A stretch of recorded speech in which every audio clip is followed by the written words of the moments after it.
The original contract of lease was entered into by Mr. Roberto Cruz and Whirlwind, Your Honor. So they have contract. They have a contract. And the contract to sell came about as a compromise agreement after cases for ejectment had already been filed. Oh. So, Mr. Chair, hindi so po totoo yun. Kasi wala po kaming lease agreement na transaksyon sa Whirlwind Corporation. Sabi niya po kasi, puro daw siyang Chinese. pero Tapos- marunong siya magtagalog. Fluent po, very fluent. Fluent siya, okay. So, mga ilang beses mo siya nakausap o nakaharap? Kasama ko po siya sa office. So, araw-araw. Most of the time po. Minsan po kasi umalis sila. Okay. Or umaalis ako. So, okay. Si Ronilyn, ilang beses mong nakaharap, nakausap si Miss Cassandra Leong? Minsan lang po, Mr. Chair, siguro po sa isang buwan, mga 4 na beses. Depende po. Nakakausap mo Kasi rin siya? hindi po siya araw-araw pumupunta doon, Mr. Chair. Pero nakakausap mo rin siya? Yes po, Mr. Chair. Hindi lamang kasindalas nung pagkakataon na nakausap ni Stephanie si Cassandra Leong. Tama po, Mr. Chair. Okay. So, sabi mo, Stephanie, na si Cassandra Leong ay translator Opo. ni Mr. Wu. Diyan ba sa kumpanya nyo maraming Chinese na hindi marunong magtagalog kaya kailangan ng translator? Personal translator po siya ni Mr. Wu. Personal translator. Kaya po magkasama sila sa bahay. Magkasama sa... Bahay. So si Mr. Wu at saka si Cassandra Leong ay magkasama sa bahay. Opo. Personal translator. Opo. Okay. Sige. No other questions for the moment. Nandito po ba yung Cruz family? Magandang gabi po, Mr. Chair. Nais ko pong simulan ang aking pahayag sa isang katanungan. Meron ba kaming lease agreement sa Whirlwind Corporation? Sa ilalim ng aking sumpa, wala po kaming lease agreement sa Whirlwind Corporation. Wala din kaming anumang transaksyon sa Lucky South 99. Meron po kaming contract to sell sa Whirlwind Corporation noong October 28, 2019. Hindi po nagbayad ang Whirlwind sa konsiderasyon sa bentahan ng lupa noong October 31, 2020. Naghain po kami ng kaso laban sa Whirlwind Corporation para mabawi namin ang mga pag-aari naming mga lote ng lupa. Maliban po dito, kinamkam din po ng Whirlwind Corporation ang 10 sa aming mga lote ng lupa. Naghain din po kami ng 3 kaso ng forcible entry noong Enero 2021. Hanggang ngayon, nakabinbin pa sa hukuman ang 4 na kaso ng ejectment na aming inihaing kaso laban sa Whirlwind Corporation. Bilang mga ordinaryong individual, kami po ay sumangguni sa aming abogado bago po kami pumasok sa contract to sell. Noong kami ang aming mga pag-aring mga lote ng lupa, kami ay dumulog sa mga kinaukulan upang huwag mabigyan ng kaukulang permiso sa legal na pagtatayo ng mga gusali sa mga nasabi naming pag-aaring lote ng lupa. Umaasa kami na sa lalong madaling panahon ay makamit namin ng hustisya sa mga hukuman upang mabawi namin ang mga pag-aari naming mga lote ng lupa na kinamkam ng Whirlwind Corporation. Nakakalungkot man na idinaan namin sa legal na pamamaraan ang mga naging hakbang namin para mabawi ang pag-aari naming lote ng lupa, ay nadawit kami sa ganitong usapin. Nagpapasalamat po kami sa Kongreso sa pagbibigay ng pagkakataon na masabi namin ang katotohanan at pawang katotohanan lamang. Salamat po. Salamat po. Pwede po bang ipakilala nyo sa amin ang inyong mga kasama? Ito po ang kuya ko, si Ronaldo T. Cruz, at isang kapatid ko po, si Froilan T. Cruz. Mr. Cruz, can you sit down here also? Kasama inyong mga kapatid. Tapos si Celine Cruz Roque po, nakatira na sa US since 2015 pa po. Sister niya rin po yon. Sister ko po. Hindi siya related kay Attorney Roque. Hindi po. Kasi Roque rin yung apelido. Hindi po. Okay. Mr. Chairman, Okay. biyasa ko Kapampangan. Opo. Kapampangan ko talaga. Opo. Thank you, Mr. Chairman. Okay. So, Congressman Dan Fernandez, you're recognized. So the reason why you were invited here, actually, this is beyond the scope of the investigation already because your case is within the jurisdiction of the court already. Opo. And I think we remember the time that was manifested by Attorney Roque that merong awayan yung magkakapatid saka yung tatay nyo saka yung kapatid nyo. Kayo magkakapatid against your father. Is it correct? May family issues po kami, Mr. Chair. Oo. So yung father nyo, si Roberto Cruz, he was the one who contracted with Whirlwind Corporation. Am I right? Dun sa contract to sell, patungkol po dun sa 4 na lote ng lupa. Yun po, pumayag po kami dun sa contract to sell na 2. Patungkol po dun sa 4 na lote ng lupa. So in other words, you were paid for that 4 lots together with your father. Nabayaran po kami pero hindi po bayad ng At yung buo. 4 lots pong yon ay consisting of how many hectares? Hold on po. Kasi you were saying... Yung sa 4 lots po,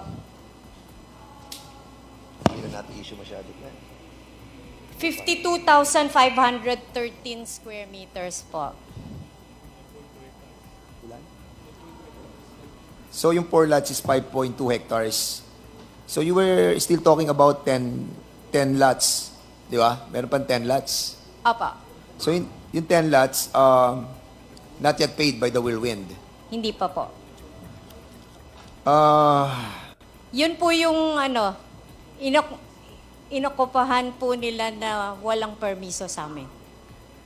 So Yung the 10, 10 yun. the 10 lots that were occupied by Whirlwind is under the Court of Appeals. Apa, Okay. Mr. Chair. So Mr. Chairman, I think Sa MTC po yun, as MTC, trial court. Apa. was there already a decision by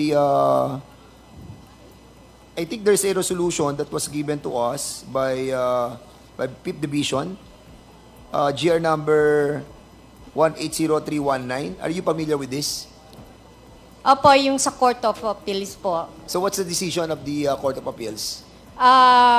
Bale po, na-dismiss po yung Yung petition. petition for Ng, annulment Whirlwind. of judgment. Okay. So Mr. Chairman, Mr. Chairman, just a quick interjection. go ahead, Congresswoman Janet. May we know when the Cruz family sold or had signed a contract to sell with Whirlwind, who was the representative of Whirlwind? Sino po ang kaharap or kausap nila? Nung nagpirbahan po kami sa contract to sell, si Cassandra Leong lang po yung nandun. Kaya ang sabi po nila, magsasubmit na lang po daw ng notaryadong contract to sell yung Whirlwind Corporation. Pero Isa hindi lang po siya, natupad. ma'am, Mr. Chair. Kasi sa Cassandra Leong lang, isa lang po. Opo. Hindi po natupad na binalik sa amin na notaryadong contract to sell. Mr. Mr. Chair, Your Honors, ang kaharap nila ay si Cassandra Leong. Meron po ba siyang special power of attorney to represent Whirlwind Corporation? That time, wala po. So, Mr. Chair, pwede po nating matanong yung iba nilang kausap. Let's say, who issued the check or the payment to you in behalf of Whirlwind Corporation? Dun sa initial deposit po, ang tumanggap po nun ang aming ama. So wala po kayong nakita Ginoong kung Roberto sino. L. Cruz. At ang cheque ay galing sa kumpanya or galing sa isa or sinong tao, Mr. Chair?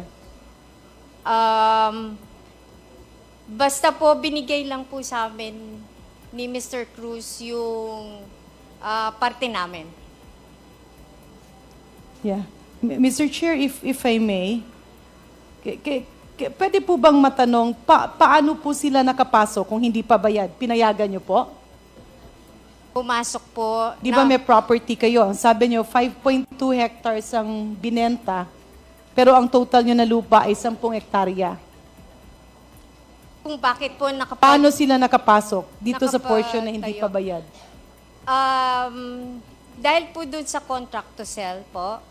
So may contract to sell, hindi pa na binayaran, nakapasok na sila.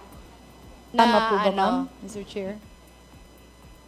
Bale po, Para po malaman natin, kasi malamang baka meron pang ibang mga personalities involved.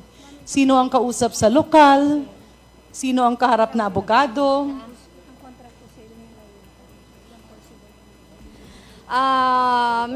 Mr. Chair, doon sa contract to sell, inalaw po namin silang magtayo kasi may kontrata po kami. Pero doon sa 10 lote ng lupa, hindi po namin sila pinayagan at wala po silang permiso sa amin para magtayo na. So in other words, doon sa, with the indulgence of Congresswoman Janet Karen, doon sa 10 lots, 10 lots yun, di ba? So, Opo, Mr. Chair. Ang ibig mo sabihin 10 lots, hindi siya necessarily 10 hectares. Or 10 hectares siya. Hindi po. So how many hectares are we talking about? 69,800 square meters So po yun. 6.9 hectares. We're talking about 6.9 hectares. Opo, Mr. Sa 10 Chair. lots. Opo. At sa 10 lots na yon, pumasok sila. How many buildings were constructed on that 6.9 hectares? Kasi meron tayong, I think, 42 buildings there, di ba? So how many buildings were constructed on the 10 lots? Hindi po namin alam yun, Mr. Chair, kasi ang nakikita lang po namin, isang diretso lang po na gano'n. So you were not able to secure the place wherein you are the owner of the property. Is that what you're trying to say to us? Doon sa 10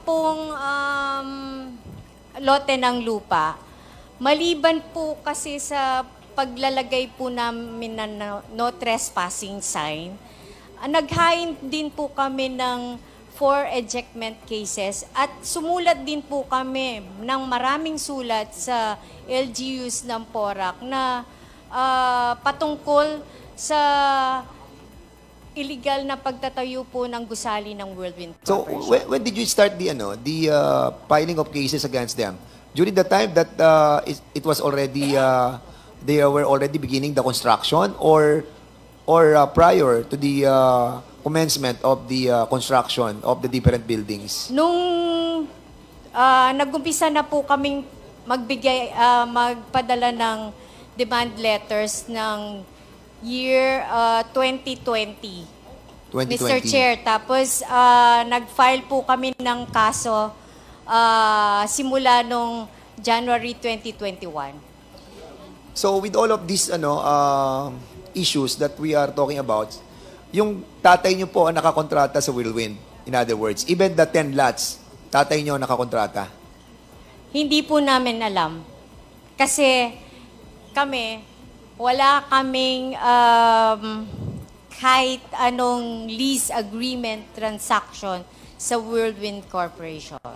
Attorney Roque, you are with Whirlwind Corporation. So, Yes, Mr. Chair. I think you are knowledgeable about the issue, no? So, yung 10 lots na pinag-uusapan, may kontrata ba si Mr.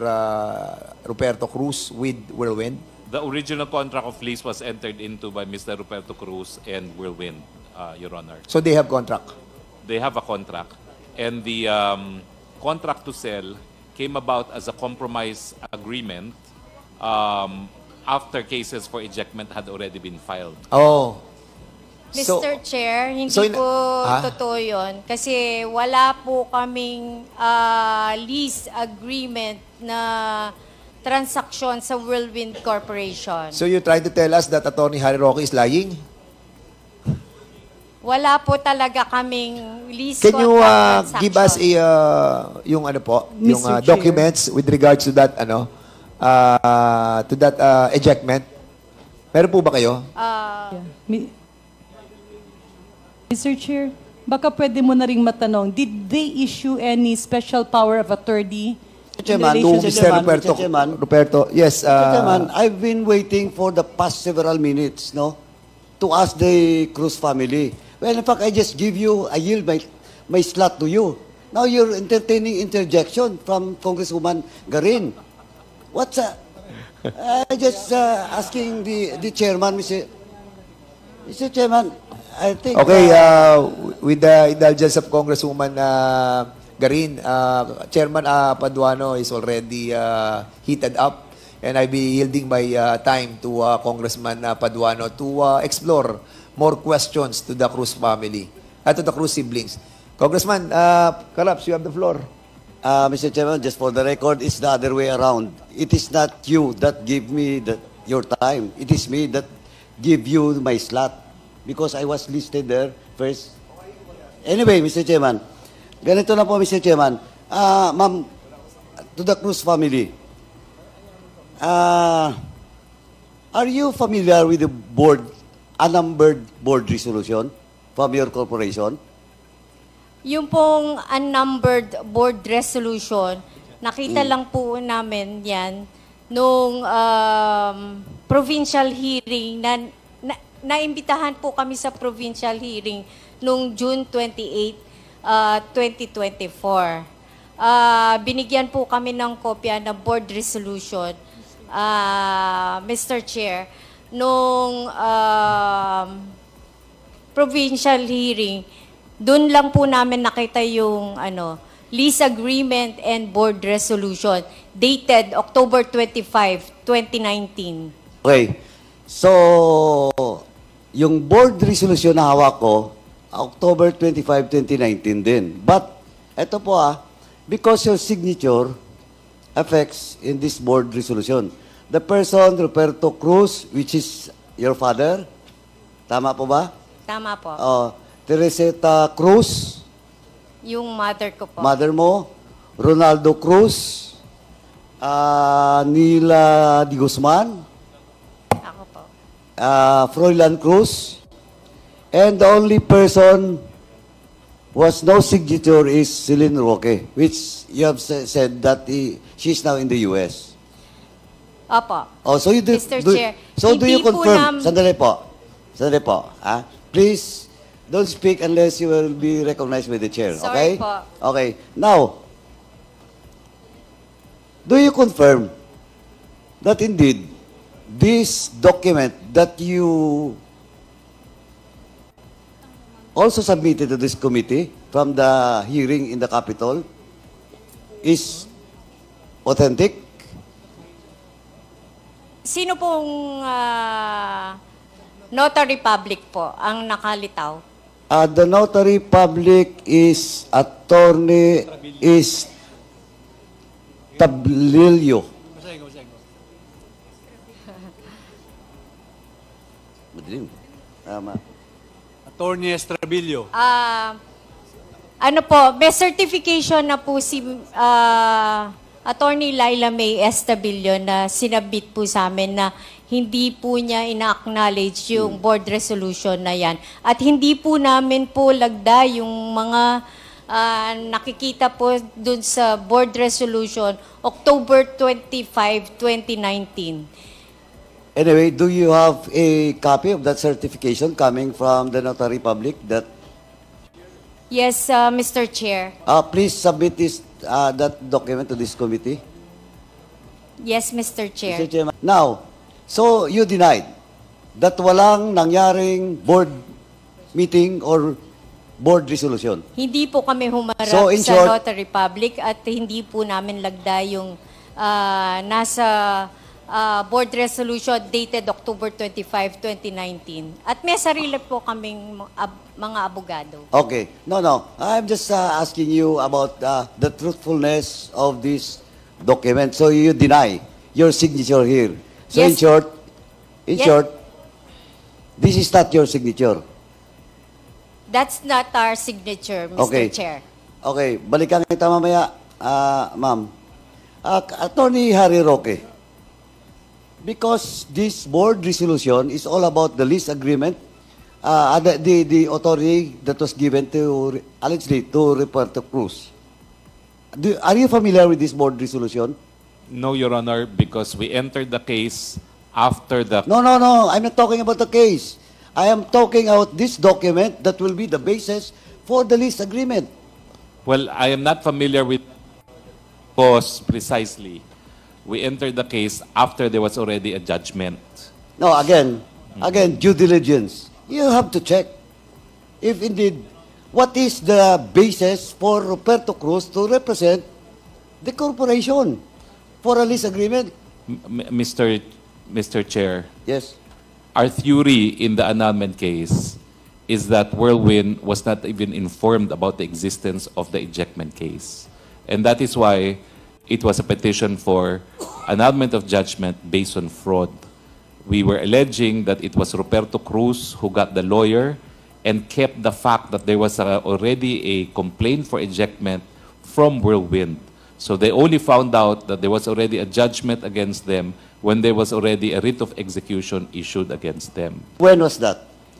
Well, we filed the case po in August. So what? August of 2023. So a few weeks before August was when they found out that there was already a writ of execution. So you started lawyering for Whirlwind when? August po of, August of 2023. Tama ba 2023?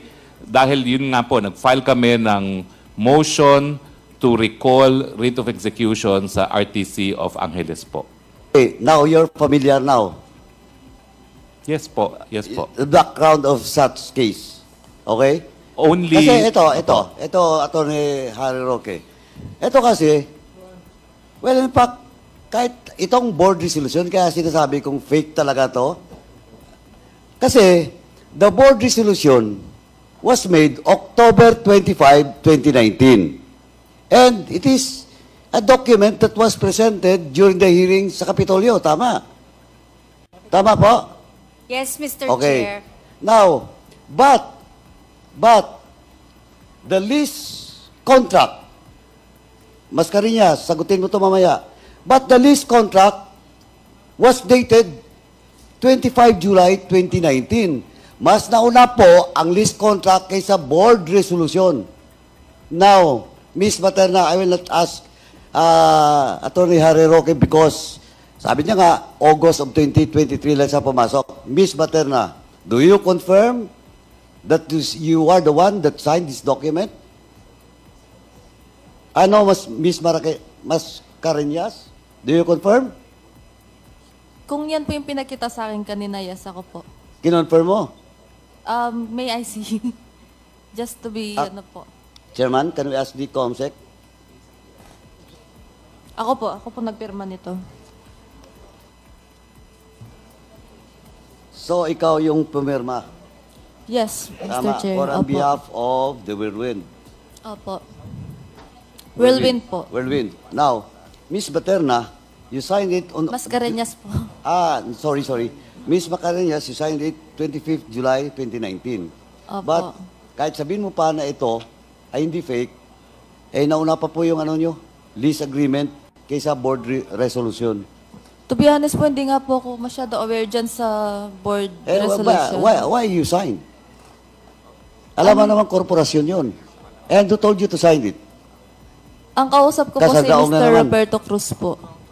Si Cassandra Ong during the time nandiyan na sa kumpanya? Ano po? Si Cassandra Ong ba during the time nasa kumpanya na? Ang alam ko po, nandyan na siya. Oh, who told you to sign this document? Mr. Cruz po. And Mr. Roberto Cruz po. No, you're representing Whirlwind. Opo. O, sino sa Whirlwind? Ano bigay sa'yo ng order o authority to sign? Ang kausap ko lang naman po sa Whirlwind is my boss po, si Mr. Wu. O, saan na siya ngayon? Nagtatago Wala na. na po kung alam. Kasi since 2019 lang po talaga ako. Sorry? I was at the company until December 30 of 2019. Hindi, but we're Afterwards talking about July 25. Ikaw ang nag-sign, confirm mo na, di ba? July or akala po October. Ang October is the board resolution, a numbered board resolution. Yung lease agreement o contract is 25th July. Ah, okay po. Oh, sino nagguto sa'yo? Si Mr. Wu po. Oh, si Mr. Kasi Wong. if I'm not mistaken, kasi gusto po nilang i-rent or i-occupy yung place. Hindi, is siya Pilipino? No. O, saan na siya It's ngayon? either is Chinese or Taiwanese. Saan na siya ngayon? I'm not sure. Kasi po, Mr. Chair, I am not connected with the company until 2019 lang talaga ako. Mr. Chairman, have we invited a certain Mr. Ong? A certain Mr. Wu. Hindi ba ito Willie Ong? Mr. Wu po. Wu. Mr. Wong. Mr. Wu. Mr. Wo. WU. WU. Kaso sa WU. Chinese po kasi Invited Wu ang Have you bigkas. invited Mr. Wo? Juan Ren Wu po. Well, we Yes, invited the incorporators of both Lucky South 99, Whirlwind Corporation, and Zun Yuan Corporation, and Baofu. Yes. Anyway, Ms. Mascareñas, eto nga po, you signed it, but the board reso was October. 2 months after, etong reso sa kontrata. Ang alam ko po, may problema yung unang pinirmahan namin kasi si Mr. Cruz lang po yung nagpirma, which is supposedly, dapat po kasama yung family niya. Ba't pinirmahan mo? Wala po akong idea na meron po silang dispute or problem within the family. Anyway, for now, Mr. Chairman, itigil ko muna yung pagtatanong kay Ms. Mascareñas kasi may kasunod pa to, yung lease agreement na in which pumasok na si Atty. Harry Roque. Yung sublease agreement na dalawa.